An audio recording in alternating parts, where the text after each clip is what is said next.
महाराजांनी तुम्ही जोग जोगीला औषात गेला काळ्या सड्यात धनगर जाती हातात काठी डोकी फाटी घेऊन आज बाई बाबाच्या मतानं तुमच्या होता त्या सतानं बाबा महाराजांनी गणपती बाप्पा तुम्ही होता ते नवसाचं मालक नवसाला कसं पावणार नवस कसा फेडून घेणार जर बाबा महाराजांनी खरोखर राज सत्ता पुरव सत्ता वंशाची आई सत्ताचा बा म्हणून बाबा महाराज यांनू तुम्हाला सत्ताच्या लेकरांनी आणलं आज गादी बसवलं 4-5 दिवस तुमची सेवा चाकरी जशी होईल तशी परमाने केली कुणी केली असेल डावकुरी हाताने पण गणपती बाप्पा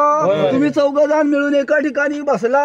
तुम्ही घ्यावं उचकुऱ्या हाताने मान्य करू बाबा महाराजांनी झालं असेल डावकुरा तुम्ही करून घ्यावं उचकुरा बाबा महाराज इथल्या ठिकाणदाराचं मत घेऊन बाबा महाराजा जागा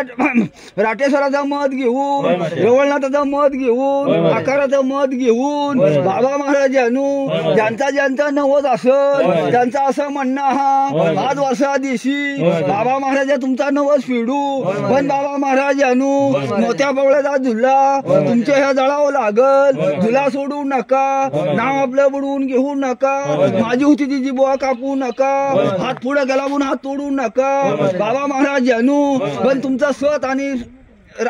आणि पुरावा बाईबाबाच्या मतानं तुमच्या होता त्या सत्तानं बाईबाबाच्या होता त्या सत्तानं तुमच्या होता त्या वजनानं बाबा महाराज एक आठव आनाव आव बाबा महाराज दोघं मिळून दोघांचा वस तुझीकडे नवस आला नवस बाबा महाराजांनू 3-4 वर्षापूर्वी आमचा राहिलेला असत होता त्या आम्ही त्यांच्या गळ्यात बांधू पण बाबा महाराजांनू तुमचा सत्व नत्व आम्हाला दिसाय हवं